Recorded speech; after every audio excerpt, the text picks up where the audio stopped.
El operativo llamado Gran Fénix 48 se desarrolló en 3 provincias del país.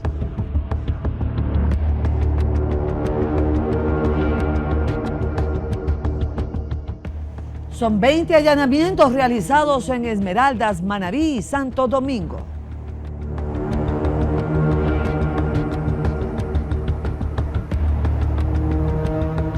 Se capturaron a 10 integrantes de un grupo terrorista. Ya les contamos. Saludos, amigos. Los detalles de esto y mucho más aquí en Impacto Semanal. Bienvenidos todos.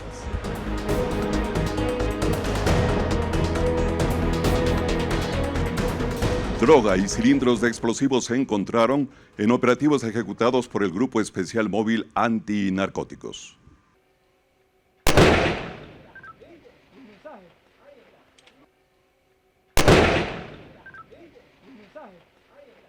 Fueron al menos 36 allanamientos ejecutados por el bloque de seguridad en diferentes sectores del Cantón Durán, donde capturaron al menos a 16 sujetos integrantes de peligrosas organizaciones narcoterroristas que delinquen en esta zona de la provincia de Guayas. En los inmuebles intervenidos, los agentes encontraron droga, cuchillos, machetes, motocicletas y una camioneta roja que estaba reportada como robada, la misma que además tenía huellas de disparos en una de las puertas. Bueno, aquí tenemos a 13, hay otro equipo que está operando en este momento, nos va a confirmar cuántas aprehensiones tiene. ¿Motocicletas también? Sí, 6 motocicletas recuperadas y esta camioneta también que está sustraída que está reportada como robada. Como siempre, los operativos Tormenta son multipunto, orientado a las 2 estructuras simultáneas, Latin King y Johnny Killer.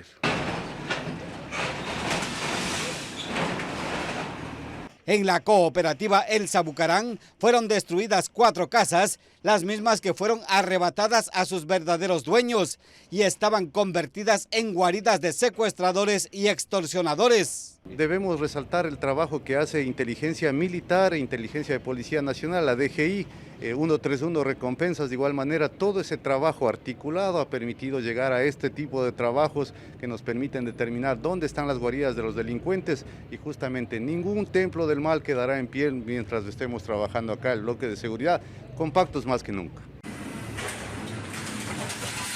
En estas guaridas encontraron ropa y huellas de las víctimas de secuestros, armas y otras evidencias, donde además eran centros de operaciones de bandas de microtraficantes. Las personas que eran dueñas han sido despojados de estas casas. De igual nosotros hemos trabajado con estas personas para la recuperación de estos espacios. ¿Cuántas casas han intervenido hasta el momento? ¿Cuántas destruidas? ¿Cuántas recuperadas? ¿Qué cifras tienen? Aquí en Durán tenemos 180 casas recuperadas a favor de los legítimos propietarios y 170 construcciones desalojadas, tanto por estar en asentamientos irregulares como otra condición que no es la vivienda. En el sector Finca La Delia fueron destruidas 4 casas más, en una de las cuales encontraron varias planchas de marihuana, rocas de clorhidrato de cocaína, entre otros indicios que vinculan a los sospechosos con las bandas criminales. Mucha atención, 10 presos y 20 allanamientos durante un gran operativo en Esmeraldas, Manabí y Santo Domingo. 2 presuntos integrantes del grupo de delincuencia organizada denominado Comando R fueron detenidos por personal militar luego de ejecutar operaciones en el ámbito interno y allanar una vivienda ubicada en el recinto El Rosario del Cantón El Carmen, en la provincia de Manabí. En este lugar también había un altar donde se cree que veneraban a la Santa Muerte. De acuerdo a la información emitida por las autoridades de las Fuerzas Armadas del Ecuador, dicho inmueble era presuntamente utilizado para ocultar a los integrantes de la mencionada agrupación que operan al margen de la ley, destacando que uno de los aprehendidos registra antecedentes penales por asociación ilícita y robo. Tras el allanamiento y posterior registro de la casa, los uniformados lograron decomisar varias armas de fuego, entre ellas un rifle calibre 22 milímetros, 24 municiones calibre 9 milímetros, 40 municiones calibre 22 milímetros, equipos de comunicación, 2 fundas con perdigones, droga, presumiblemente marihuana y $340 en efectivo. Otras acciones ejecutadas por el personal militar fue en el Cantón Pedernales, invernales. Allí, con el apoyo de la Policía Nacional, intervinieron una vivienda ubicada en la comunidad Tigua, la cual se encontraba deshabitada. Sin embargo, procedieron a allanar la misma, encontrando en su interior una escopeta artesanal calibre 16 milímetros, una carabina de fabricación americana calibre 22 milímetros. En ambos casos, tanto los detenidos como lo incautado fue entregado a las autoridades competentes para que continúen con las investigaciones y los trámites judiciales correspondientes. El objetivo estratégico de la guerra antiterrorista es atacar su economía ilegal. Veamos. En lo que va del año, la Policía Nacional ha intensificado su lucha contra el crimen organizado, logrando el allanamiento de varias propiedades de lujo que habían sido adaptadas por redes del narcotráfico. Estas viviendas, conocidas como narcolujos, destacan por su opulencia y su uso estratégico como refugios o centros de operaciones. Aquí en Ecuador, estos sectores que ahora son populosos, ¿quién es su líder? ¿A quién endiosan ellos? Es justamente a Pablo Escobar, a los grandes narcotraficantes, y quieren vivir y quieren emular lo que ellos hacen, ¿no? El primer operativo tuvo lugar el pasado julio, cuando la policía ingresó a una propiedad ubicada en el Guasmo Sur de Guayaquil. En el interior encontraron amplias áreas recreativas y una piscina. En Latinoamérica nos hemos centrado a investigar a las personas, ¿sí? Y esto no es una culpa de Ecuador, esto es una culpa de Latinoamérica. Hemos preferido hacer investigaciones para que las personas vayan a la cárcel y obviamente nos hemos descuidado y yo diría incluso olvidado de investigar los bienes y activos de estas organizaciones. Debe de estar evidentemente en primer lugar la investigación de delitos financieros. Hasta la fecha, al menos 6 inmuebles de estas características han sido intervenidos, dejando al descubierto el poder económico que estas organizaciones criminales han acumulado. Los bienes inmuebles de lujo allanados hasta el momento por la Policía Nacional en grandes y peligrosas operaciones a escala nacional, ¿a dónde van a parar finalmente? Es la pregunta. Es allí cuando la ley de extinción de dominio toma un rol fundamental para culminar con el golpe. Tenemos una ley más moderna, de hecho muy similar a la de Colombia, a la de Perú, y que nos ha puesto ya en actividad para poder investigar estos delitos. No es lo mismo aplicar una medida cautelar, por ejemplo, sobre la casa que se vio en Los Guasmos, ¿no es cierto?, hace unos días. Hacerlo esta semana que viene, que hacerlo de aquí a 6 meses, cuando la casa seguramente será transferida de dominio.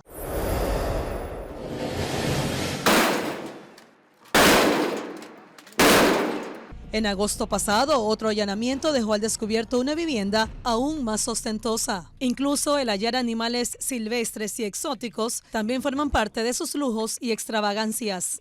Si bien, por una parte, son animales exóticos, por otra, llegamos a un tema más cruel. Y vemos casas con piscinas, con hidromasajes, con que una fachada totalmente vetusta al interior.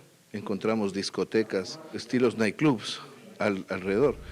El operativo más reciente ocurrió el 22 de noviembre, cuando las autoridades intervinieron en una mansión que contenía lujos inimaginables, vehículos de alta gama, entre otras cosas. La casa no me la puedo llevar como evidencia. La casa se queda ahí. Entonces, eso es el vacío que todavía existe. Esa casa debe ser decomisada de igual forma. Y la ley es clara, dice que todo lo que se obtiene fruto de la decomiso se remata y eso va a proyectos de seguridad. Las autoridades han señalado que estos golpes representan un avance significativo en la lucha contra el narcotráfico, al desmantelar no solo las operaciones logísticas, sino también la base económica de estas estructuras. Pausa y en instantes, en pocos minutos, asambleístas del correísmo se oponen a sancionar con penas más drásticas a los menores que cometan delitos. Además, amigos, del presidente Noboa impulsa la Universidad de Santo Domingo de los Sáchiras. Esto y mucho más en Impacto Semanal.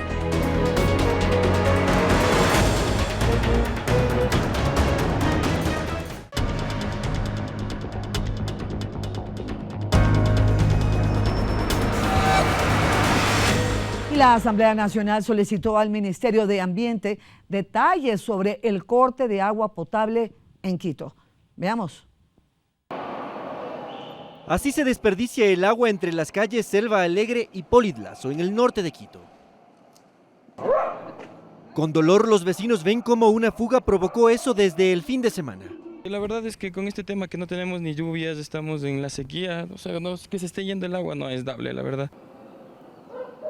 Muy cerca de ahí, otra fuga de agua lleva ya 3 semanas. Aquí también el agua se desperdicia sin piedad.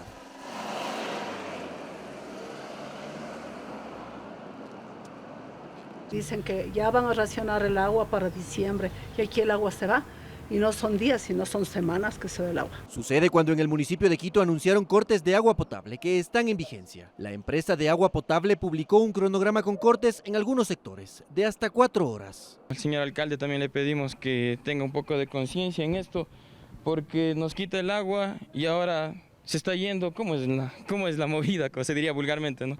En la Asamblea Nacional, la legisladora Inés Alarcón pidió información al Ministerio de Ambiente para conocer si las autoridades del municipio de Quito entregaron información que fundamente de manera técnica los cortes de agua. Aquí lo que preocupa es que el tema de la provisión de servicio de agua es cuando los propios funcionarios del municipio el 22 de noviembre salen a indicar que aunque tengamos un año de sequía completa, hay la capacidad para abastecer de agua. La ministra de Ambiente confirma que entregarán esa información y que efectuaron ya inspecciones. Le dijimos al alcalde que habían estos cortes, que no podían hacerse los cortes, porque ellos tienen que garantizar el agua, que tenían que haber previsto esto. Se han hecho 3 inspecciones. Ellos sabían de antemano que esto venía un descenso en sus embalses, que sí existe, que sí es verdad, pero por el otro lado sabemos que ese descenso de embalses ellos lo conocían.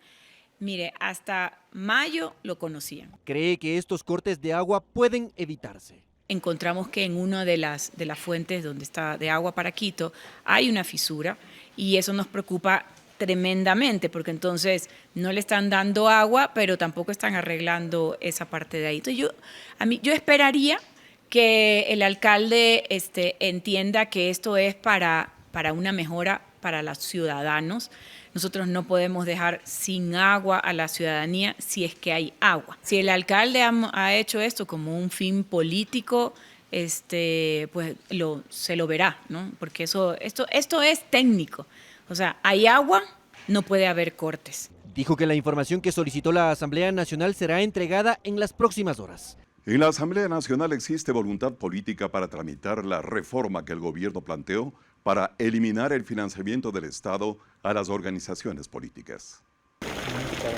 La propuesta del gobierno para eliminar el financiamiento de las organizaciones políticas ya está en la Asamblea Nacional. En su cuenta de X, el presidente Daniel Noboa escribió: "Les dejo el decreto que da paso para que la Asamblea trate la reforma parcial a la Constitución y que el Estado deje de financiar campañas políticas, para que se pongan las pilas". Publicó 2 documentos. Uno tiene la pregunta que el presidente propone como consulta a los ecuatorianos. ¿Está usted de acuerdo con que se elimine la obligación del Estado de asignar recursos del presupuesto general del Estado a las organizaciones políticas, reformando parcialmente la Constitución de conformidad con el anexo de la pregunta? En la Asamblea Nacional, en casi todas las bancadas legislativas apoyan ese planteamiento. No podemos ser parte de esa complicidad de gente que ha venido haciendo uso de los fondos públicos para promocionar sus campañas, para hacer sus sainetes, sus circos, y al final de cuentas es plata del pueblo. Actualmente la Constitución de la República del Ecuador establece la obligación del Estado de entregar recursos económicos a los partidos y movimientos políticos. Paul Buestán dice que eso ha generado que exista un incremento desmedido de organizaciones que no alcanzan ni el porcentaje mínimo de apoyo en las elecciones. Consideramos que es necesario esa y otras reformas que hemos presentado, como por ejemplo también eliminar las pensiones vitalicias a expresidentes y exvicepresidentes. Si vamos por esa óptica, también hay que tomar en cuenta de que muchos actores políticos que tienen, sobre todo, investigaciones en la Contraloría General del Estado, tampoco podrían ser candidatos. En el decreto ejecutivo, el presidente añade que los recursos públicos deben ser utilizados de manera eficiente. Entonces, lo que actualmente se asigna para campañas electorales de los partidos y movimientos políticos podrían ser empleados para la atención de áreas de salud, educación y seguridad. El proyecto que está acá en la Asamblea Nacional establece reformar al menos 2 artículos. El primero, para que las organizaciones políticas tengan que financiarse con los recursos de sus afiliados y simpatizantes. Y el segundo, para que los medios de comunicación garanticen la promoción electoral, que promueva el debate. Estoy consciente de eso, pero que se quede claro, rotundamente en contra porque donde no exista eso, nadie de los líderes sociales populares y que no dispongan de una chequera podrían llegar a dirigir el país. En la Asamblea Nacional tendrán que crear una comisión ocasional multipartidista que tramite esa reforma en 90 días. Luego de una eventual aprobación, el tema irá a un referéndum de ratificación en las urnas. Mientras tanto, la negativa de los asambleístas del correísmo para sancionar con penas más drásticas a los menores que cometan delitos provocó malestar e incluso la suspensión de la sesión. Sin ninguna explicación, la presidenta de la Asamblea Nacional suspendió la sesión y el informe final de las reformas al Código de la Niñez no pudo ser analizado. Jorge Peñafiel acusa al correísmo de no querer que existan sanciones más fuertes para los menores de edad que cometan delitos. La extorsión en el sistema de restaurativo se mantiene con un proceso de desjudicialización. ¿Qué quiere decir esto? Que no hay juicio, sino que hay una mediación. Y en la mediación entre la Fiscalía y el delincuente pueden llegar a un acuerdo para no judicializar. ¿Qué quiere decir eso? Impunidad. Confirmó que iba a presentar un segundo informe que contempla sanciones más fuertes con cárcel para los adolescentes que, por ejemplo, maten, secuestren o extorsionen. Queremos que se los juzgue a los mayores de 12 años que cometan delitos contra la vida como adultos y que cuando ya tengan que pagar la pena, cuando cumplan 18 años, pasen a un centro de rehabilitación de adultos. Al existir más polémica y discrepancias que acuerdos, la sesión fue suspendida sin fecha para su reinstalación. Pierina Correa insiste en que no se debe sancionar con más fuerza a los menores infractores. Si los mandamos a La Roca, al Turi, a la penitenciaría del Litoral, al Rodeo, a la Tacunga, los perderemos para siempre. Esa postura genera críticas y nuevas muestras de apoyo a que existan sanciones más fuertes. Sucede cuando en Guayaquil un joven de 16 años que meses atrás asesinó a una persona fue detenido nuevamente. Según la policía, intentaba cometer otro crimen. Fue aprendido otro menor de edad y una subametralladora con 16 cartuchos. Ya habría participado en un hecho delictivo, en una muerte violenta y estaba con medidas sustitutivas. Este menor de edad también habría participado en otros hechos violentos aquí en el sector de la Florida. En los exteriores de la Asamblea Nacional, grupos a favor y en contra de las reformas al Código de la Niñez y Adolescencia esperaban el desenlace del debate, luego de 6 años. Una vez más, ese análisis se pospuso. Vamos a una brevísima pausa en instantes, estén atentos. El presidente Noboa inaugura nuevos centros violetas. Conoceremos además quiénes son los sentenciados por el caso Metástasis en pocos minutos aquí en Impacto Semanal.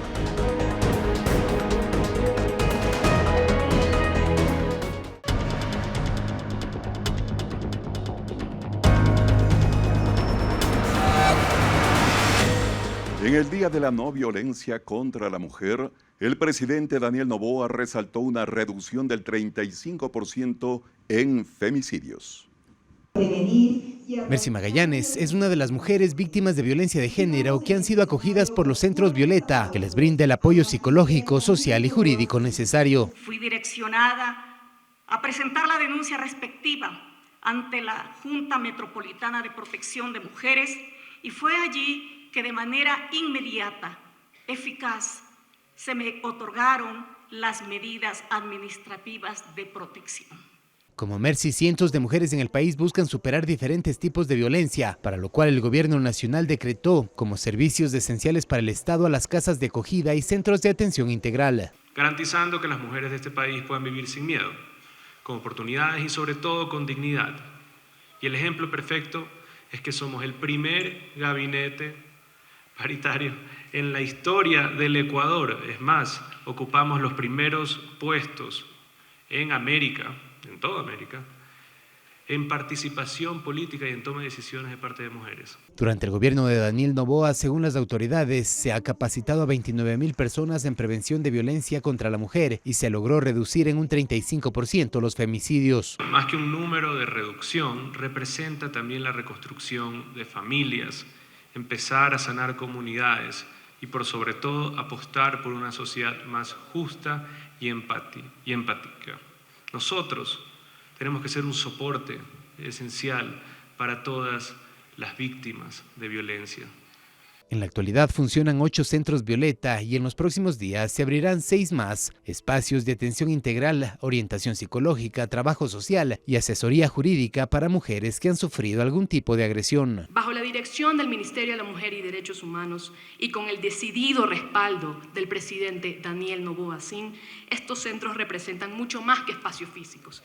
Son verdaderos refugios de esperanza y de dignidad, donde las mujeres que han sufrido violencia pueden encontrar un lugar seguro, pueden reconstruir su vida y pueden encontrar nuevamente su voz. Además de las 100.000 becas para educación superior que ha entregado en este año el gobierno nacional, 80.000 fueron para mujeres. En tanto, el jefe de Estado, Daniel Noboa, aprobó la ley para la creación de la Universidad Pública de Santo Domingo de los Áchilas.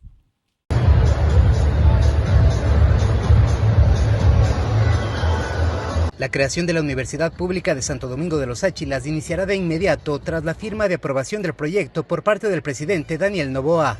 A través de la educación podremos combatir la desigualdad, la pobreza y el crimen. Y esta universidad será el impulso para el cambio económico y social que Santo Domingo de los Áchilas necesita.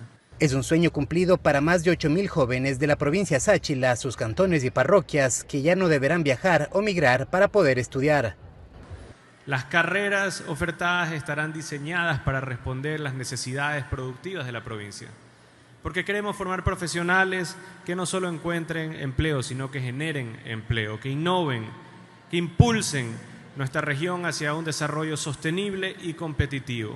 La Universidad Pública de Santo Domingo de los Áchilas ofrecerá 4 carreras con 32 bloques de aulas, 2 auditorios, 13 laboratorios, una procesadora de alimentos, una clínica veterinaria y canchas deportivas, para lo cual el presidente de la República, Daniel Noboa, designó a la comisión gestora que asignó $35 millones. Hoy se sancionó la ley y inmediatamente debe publicarse en el registro oficial y posteriormente pues ya se conformará la comisión gestora para un paso adicional que implica ya la consolidación de este importante proyecto. La ley fue aprobada en el Pleno de la Asamblea Nacional el pasado 21 de noviembre con 115 votos a favor, pese a que gobiernos anteriores y actuales asambleístas abiertamente se oponían a la creación de la institución de educación superior en el corazón del país.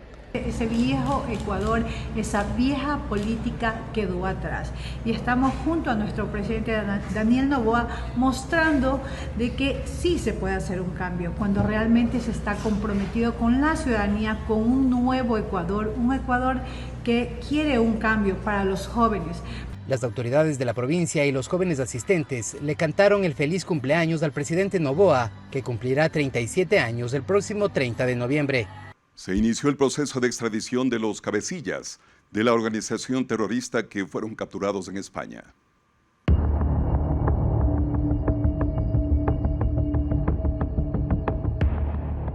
El pasado 21 de noviembre, la Corte Nacional de Justicia solicitó oficialmente la extradición de alias Comandante Willy y de su hermano alias Ronco, cabecillas de la organización terrorista Los Tiguerones, y que serían responsables del atentado generado en las instalaciones de TC Televisión.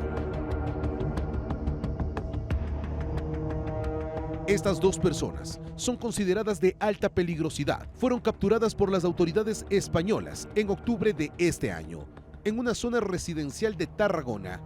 En contra de alias Comandante Willy, pesaba una notificación roja de la Interpol por el delito de terrorismo, mientras que su hermano alias Ronco también tiene un extenso prontuario delictivo y consta con una orden de detención por delincuencia organizada y acusado de participar en secuestros y extorsiones en nuestro país. Se ha enviado la documentación completa a través de Cancillería, sigue el procedimiento como corresponde. ¿Qué tiempos podría demorar estos temas? Mire, nosotros hemos cumplido a cabalidad con el procedimiento interno que corresponde a la Corte.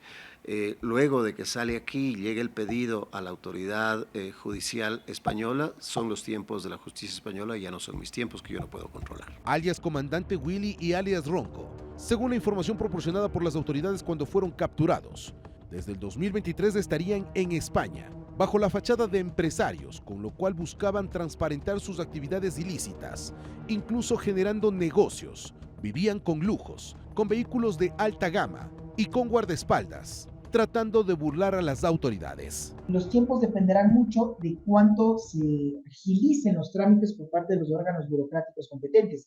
Pero lo importante de resaltar es que entre el Ecuador y el gobierno de España existe vigente este tratado que permitiría justamente el apresurar el trámite.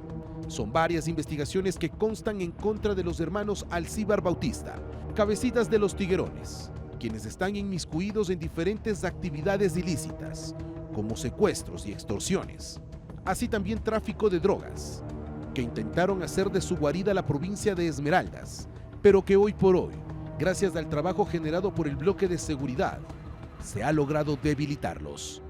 Muchísima atención desde abogados, funcionarios del sistema de justicia, el expresidente del Consejo de la Judicatura y un ex general de la Policía Nacional fueron sentenciados en el caso Metástasis. Los detalles. La madrugada del 14 de diciembre del 2023, a nivel nacional, la Fiscalía y la Policía Nacional ejecutó el operativo de mayor relevancia en los últimos años en nuestro país, pues no solamente se iba detrás de una organización delictiva inmiscuida en el ámbito del narcotráfico, sino también que sus tentáculos permearon el sistema de justicia del Ecuador. Detenidos, según lo que someramente se me ha dicho, no tengo información profunda, por sicariato y delincuencia organizada. Una red de corrupción en la justicia, dice la Fiscalía. Una red de corrupción también desde Fiscalía. Luego de cerca de un año de haberse cumplido esos acontecimientos, en la Corte Nacional de Justicia, un tribunal dictaminó la culpabilidad de 20 de los 21 procesados. Los magistrados señalaron claramente en su dictamen que serían responsables del delito de delincuencia organizada. Para Javier Novillo, líder de la organización delictiva y nexo directo con Leandro Norero, se le interpuso 10 años de cárcel, mientras que a Wilman Terán, Pablo Ramírez y otras 10 personas, 9 años, 4 meses. Para Kevin Prendes y otras 3, 7 años. Y para Claudia Garzón, excomisionada de pacificación junto con otras 2 personas, 3 años, 4 meses de reclusión. Lo que tenemos nosotros como ecuatorianos que exigir es que quienes lleguen a ocupar esos cargos sea la gente más honorable, más correcta, más honrada y más preparada del país. Y que los filtros que pone ahora bajo la responsabilidad del Consejo de la Judicatura sean efectivos. Acabamos de ver que declaran nulo un proceso precisamente de selección para jueces nacionales, porque inclusive en ese proceso está viciado. Los jueces en su dictamen también señalaron, como en el caso de Claudia Garzón y Pablo Ramírez, que fueron ellos quienes le facilitaron todo acceso, incluido el de armas, a la cárcel de la Tacunga, a Leandro Norero, durante sus actividades ilícitas, alrededor de esta estructura criminal. Tenemos los recursos que ampara el derecho y vamos nosotros a apelar por la incongruencia misma de la oralidad que hemos escuchado. Realmente hay cosas que destacar, no lo voy a decir en este momento porque adelantaría criterios que podrían ser que reformen en la sentencia escrita. Hoy 20 han sido sentenciados en primera instancia, pero otros se acogieron a un procedimiento abreviado y ya se encuentran cumpliendo su pena. Pero hay más, a los cuales su proceso está detenido, pues se encuentran prófugos. Entre ellos están Javier Jordán, Ronnie Aliaga, Cristian Romero, Fabián Campuzano, Marcelo Loaiza, Ángel Lino Macas y Jairo Vargas. El caso Metástasis ha sido considerado como una radiografía de la realidad que sucede en el sistema de justicia del Ecuador. Y por ello, de diferentes sectores, se habla de una depuración exhaustiva que se debe generar en el sistema de justicia para que este tipo de hechos nunca más vuelvan a pasar. La Fiscalía General del Estado solicitó a la Corte Nacional de Justicia iniciar el procedimiento de extradición de los prófugos en el caso Metástasis.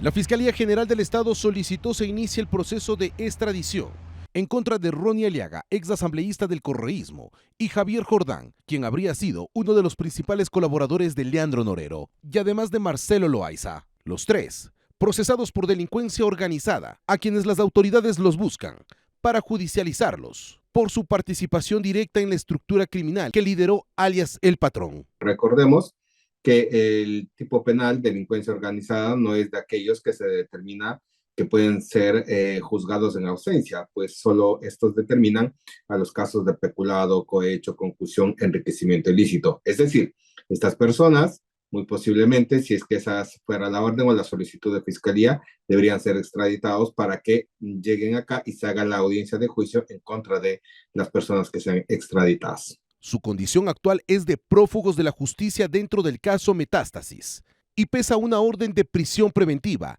dictada en enero y marzo de este año.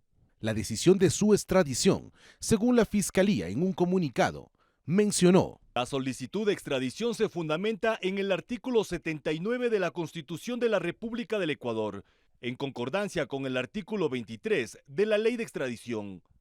Con lo cual se busca identificar los países en donde se encuentran. En el caso de Javier Jordán, Estados Unidos, y de Ronnie Aliaga, Venezuela. Dentro del caso Metástasis, una vez finalizada la etapa de juicio y sentenciar a 20 de los 21 procesados, se ha dispuesto que se inicien, y además del seguimiento de otras investigaciones que fueron ordenadas por los jueces de esta causa, pues son varios nombres que se señalaron durante el proceso de juicio, que no han sido procesados y que podrían tener responsabilidad en la trama de corrupción liderada por el narcotraficante Leandro Norero.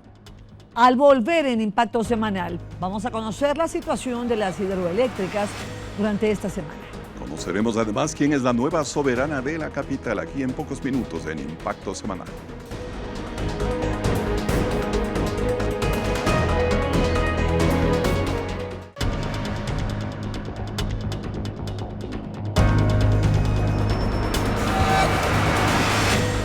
Y el CNE prepara el escenario para las elecciones generales del 2025 con la designación de 5 integrantes del Comité Nacional de Debates. El CNE designó a 5 integrantes del Comité Nacional de Debates. Posteriormente, máximo en 10 días, presentarán un informe al Consejo Nacional Electoral. En este caso, se ha nombrado ya a las 5 integrantes de este comité. Este equipo, conformado por periodistas, académicos y expertos, tiene la misión de estructurar los debates obligatorios. Si nos remontamos al debate de León Febres Cordero con Rodrigo Borja, eso un poco definió la balanza. Luego, cuando se retomaron los debates, Andrés Arauz versus Guillermo Lasso, que se posicionó mucho, una frase incluso de Guillermo Lasso en ese momento, también definió el voto de aquellos indecisos. El último debate, pues sirvió a Daniel Noboa como una plataforma para exponer sus propuestas. El comité está conformado por María Gabriela Castro Pérez, periodista y comunicadora institucional; Pablo Andrés Escandón Montenegro, doctor en Comunicación e Información Contemporánea; Héctor Yepes Martínez, magíster en Relaciones Públicas; Ernesto Francisco Valle Minuche, especialista en Derecho Civil, Laboral, Administrativo y Mediación; Carlos Alonso Naranjo Mena, magíster en Economía Social y Solidaria. El Comité Nacional de Debates Electorales tiene la responsabilidad de definir los ejes temáticos de los debates, elaborar las preguntas generales para los candidatos y presentar una terna al Pleno del CNE para la selección del o la moderadora. Son 2 grupos de 8 candidatos y candidatas. Cada grupo tendrá 1 hora y media para el debate. Es el mismo día, prácticamente inmediato sale un grupo, ingresa el otro grupo, en total 3 horas de debate. No van a hacer preguntas específicas, van a hacer preguntas generales. El debate presidencial obligatorio será transmitido en radio y televisión. Está programado para el 19 de enero de 2025. Y después de 137 días de sequía, la ciudad de Cuenca ha recibido lluvias que han traído consigo alivio a la región. La noche de este martes, Cuenca recibió un regalo muy esperado, y es que en medio de una sequía hidrológica que llevaba ya 137 días sobre la ciudad, empezó a caer una lluvia que generó varios efectos. El primero y tal vez más importante es que los incendios forestales fueron controlados en su totalidad, principalmente gracias al trabajo de bomberos y voluntarios, pero también en parte al aguacero. Aquellos incendios, esos 2 que estaban activos, ustedes recordarán en Molleturo, Quitahuay, Cuarquillo, que es la zona, y también los de Chaucha. Chaucha fue el primer incendio que estuvo, activo desde el 7 de noviembre, finalmente han sido controlados. todos los incendios están liquidados o en su defecto están controlados absolutamente todos. Un segundo efecto de esta intensa lluvia fue la creciente en los ríos de la ciudad, según un reporte emitido desde la empresa municipal Etapa. Si bien esto generó algunas inundaciones en diferentes sectores, no fue nada mayor y se controló a tiempo. Asimismo, en cantones orientales de la Suay como Paute, también se reportó que la lluvia se hizo presente por más de 2 horas.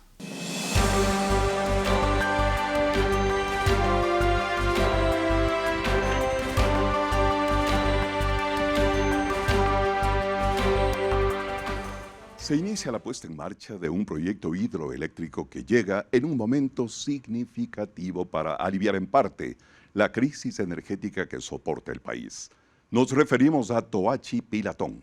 Es un proyecto que está ubicado en 3 provincias, Pichincha, Cotopaxi y Santo Domingo de los Áchilas. Tiene una capacidad instalada de 254.4 megavatios. Este complejo consta de los componentes Sarapullo, diseñado para una producción de 49 megavatios y está en funcionamiento desde marzo del año 2023. La central Ayuriquín, con una potencia instalada de 204 megavatios y una mini central a pie de presa de 1.4 megavatios. En efecto, de acuerdo con la planificación del Ministerio de Energía y Minas, a finales de diciembre entrará en funcionamiento la primera unidad de 68 megavatios. La segunda lo hará en enero del año 2025 y la tercera en febrero del mismo año. Las 3 tienen la misma capacidad individual de generación. Una de las grandes ventajas de este complejo es que recibe las aguas de los ríos Pilatón y Toachi, ubicados en la vertiente occidental de los Andes. Es decir, genera energía mientras la vertiente oriental está en estiaje, como ha ocurrido con los ríos que alimentan a la central de Mazar. En otras palabras, son centrales hidroeléctricas complementarias. Se ha iniciado ya el llenado del embalse del río Toachi con una altura de 60 metros, un ancho de 170.5 metros y una longitud de 3 kilómetros con una capacidad de almacenamiento de 688 millones de metros cúbicos. Luego de 14 años de espera, y tras problemas contractuales, retrasos en la obra y sobrecostos, la central hidroeléctrica Ayuriquín, como parte del complejo Toachi Pilatón, ha iniciado su proceso para generar paulatinamente energía. Ya con todo su potencial, servirá como un aporte valioso para reducir el impacto de la actual crisis. Al mismo tiempo, sabemos que el crecimiento de la demanda de energía ha aumentado debido a varios factores como el desarrollo urbano y la expansión de la actividad económica. Se vuelve entonces indispensable una planificación a largo plazo con una diversificación de la matriz energética, como la inversión en energía solar, eólica, geotérmica y la biomasa, y no depender solamente de factores atmosféricos. Esta crisis puede representar una oportunidad para encontrar soluciones sistémicas que vayan de la mano con el desarrollo de la nación.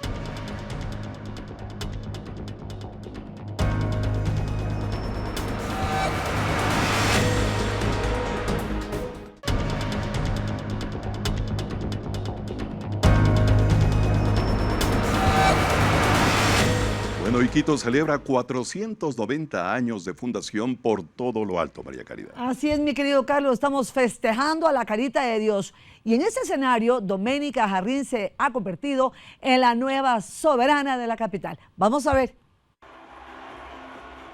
En una noche llena de belleza, Quito, entre 10 hermosas candidatas, eligió a su nueva soberana. Doménica Jarrín, egresada de la carrera de Comunicación Social, se coronó como la reina de los capitalinos. No lo creía, no sé, la verdad las emociones me inundaron. Fue algo que lo soñé trabajé mucho por ello, mi familia sabe cuánto me costó, cuánto esmero le metí a todo este proceso y haber ganado realmente me llena de orgullo y de emoción. Su proyecto denominado Inquebrantables consiste en brindar atención a mujeres víctimas de violencia, cuyo objetivo es prevenir ciclos futuros de abuso a través de la educación temprana. Quiero que Inquebrantables llegue y toque todos los corazones que pueda, la mayor cantidad va a ser mejor porque a la final es la semilla que Quito merece y que Quito necesita. Su corte también está integrada por Francesca Frizzone como virreina de la capital y Diana Dávila, señorita Confraternidad 2024-2025. Cuando uno se lanza a este tipo de certámenes lo hace con el corazón. Todos estamos aquí más que por belleza, por un proyecto social y yo creo que ser parte de la Fundación Reina de Quito, sea cual sea tu posición, ya es estar dentro y es poder ayudar a todos desde la posición en la que te tocó y yo por supuesto me encuentro muy feliz. Sabemos que empiezan ya las fiestas de Quito y estamos preparadas para el 40 y para todas las tradiciones que Quito conlleva. La reina saliente Camila Becerra resaltó que esta es una ardua labor que desempeñó durante un año, enfatizando que este tipo de certámenes no solo se tratan de belleza, sino que mantienen un trasfondo de responsabilidad social para todos los quiteños. Este año es de trabajo.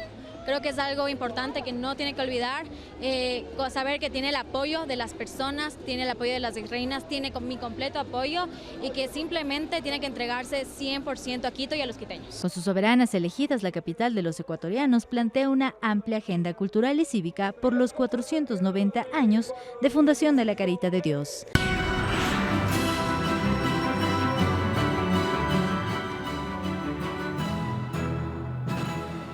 En las noticias del mundo, un ataque en un bar de Villahermosa, en México, dejó al menos 6 fallecidos y 10 heridos.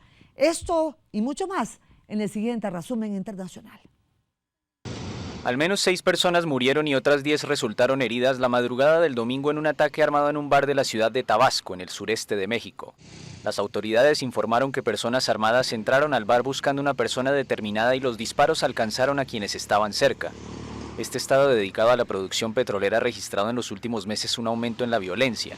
La balacera ocurrió 2 semanas después de un ataque similar en la ciudad de Querétaro, una región del centro de México que hasta ahora se había librado de la violencia ligada al crimen organizado.